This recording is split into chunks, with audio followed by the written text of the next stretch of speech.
حضرت ابن عمر رضی اللہ عنہ فرماتے ہیں، ایک مرتبہ میں نے کچھ اونٹ خریدے اور ان کو بیت المال کی چراگاہ میں چھوڑ آیا۔ جب وہ خوب موٹے ہو گئے تو میں انہیں بیچنے کے لیے بازار میں لے گیا۔ اتنے میں حضرت عمر رضی اللہ عنہ بھی بازار کی طرف تشریف لے آئے اور انہیں موٹے موٹے اونٹ نظر آئے۔ حضرت عمر نے پوچھا، یہ اونٹ کس کے ہے؟ لوگوں نے انہیں بتایا کہ یہ آپ ہی کے بیٹے حضرت عبداللہ کے ہے۔ تو فرمانے لگے، اے عبداللہ بن عمر، واہ واہ، امیر المومنین کے بیٹے کے کیا ہی کہنے۔ میں دوڑتا ہوا آیا اور میں نے عرض کیا، اے امیر المومنین کیا بات ہے؟ تو آپ نے فرمایا، یہ اونٹ کیسے ہے؟ میں نے عرض کیا، میں نے یہ اونٹ خریدے تھے اور بیت المال کی چراگاہ میں چرنے کے لیے بھیجے تھے۔ اب میں ان کو بازار میں لے آیا ہوں تاکہ میں دوسرے مسلمانوں کی طرح انہیں بیچ کر نفع حاصل کروں۔ تو حضرت عمر رضی اللہ عنہ نے فرمایا، ہاں، بیت المال کے چراگاہ میں لوگ ایک دوسرے کو یہ کہتے ہوں گے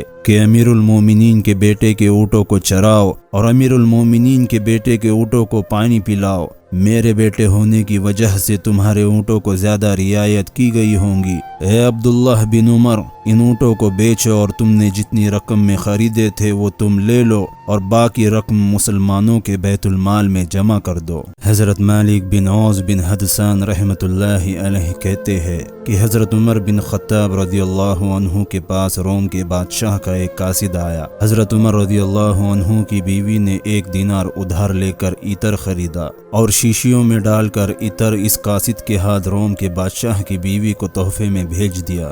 جب یہ قاصد بادشاہ کی بیوی کے پاس پہنچا اور اسے وہ عطر دیا تو اس نے وہ شیشیاں خالی کر کے جواہرات سے بھر دی اور قاصد سے کہا، جاؤ یہ حضرت عمر رضی اللہ عنہ کی بیوی کو دے آؤ۔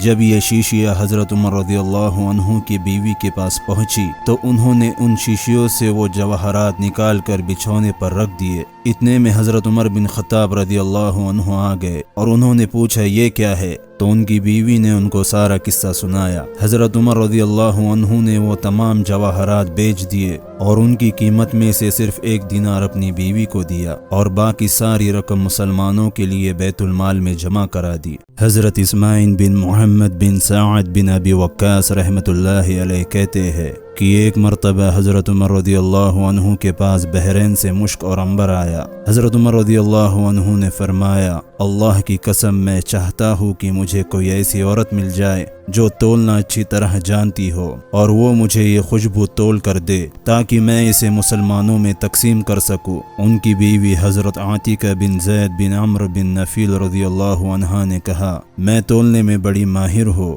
لائیے میں تول دیتی ہوں۔ تو حضرت عمر رضی اللہ عنہ نے فرمایا کہ تم سے نہیں تلوانا۔ انہوں نے کہا، کیوں؟ تو حضرت عمر رضی اللہ عنہ نے فرمایا، مجھے ڈر ہے کہ تم اسے اپنے ہاتھوں سے ترازو میں رکھو گی، یوں کچھ نہ کچھ خوشبو تمہارے ہاتھوں کو لگ جائیں گی اور یوں تو اپنے کن پٹی اور گردن پر اپنے ہاتھ پھیریں گی، اس طرح تجھے مسلمانوں سے کچھ زیادہ خوشبو مل جائیں گی۔ حضرت عمر رضی اللہ عنہ نے فرمایا کہ میں اللہ کے مال کو یعنی مسلمانوں کے اجتماعی مال کو جو بیت المال میں ہوتا ہے اسے اپنے لیے یتیم کی مال کی طرح سمجھتا ہوں۔ اگر مجھے ضرورت نہ ہو تو میں اس کے استعمال سے بچتا ہوں اور اگر مجھے ضرورت ہو تو ضرورت کے مطابق مناسب مقدار میں اسے لیتا ہوں۔ دوسری روایت میں یہ ہے کہ میں اللہ کے مال کو اپنے لیے یتیم کے مال کی طرح سمجھتا ہوں۔ اللہ تعالیٰ نے یتیم کے مال کے بارے میں قرآن مجید میں فرمایا، جو شخص غنی ہو سو وہ اپنے کو بالکل بچائے اور جو شخص حاجت مند ہو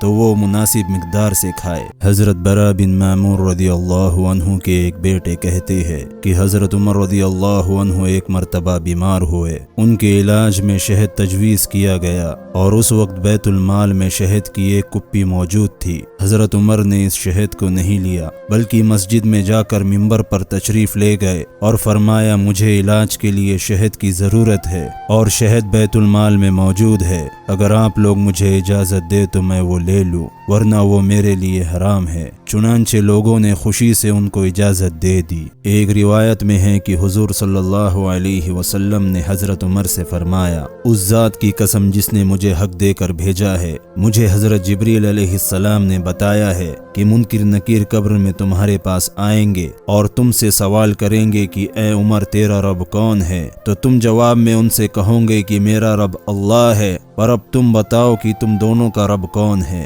اور حضرت محمد صلی اللہ علیہ وسلم میرے نبی ہے، تم دونوں کے نبی کون ہے؟ اور اسلام میرا دین ہے، اور تم دونوں بتاؤ کہ تم دونوں کا دین کیا ہے؟ اس پر وہ دونوں کہیں گے دیکھو کیا عجیب بات ہے، ہمیں پتہ ہی نہیں چل رہا ہے کہ ہم تمہارے پاس بھیجے گئے ہیں یا تمہیں ہمارے پاس بھیجا گیا ہے۔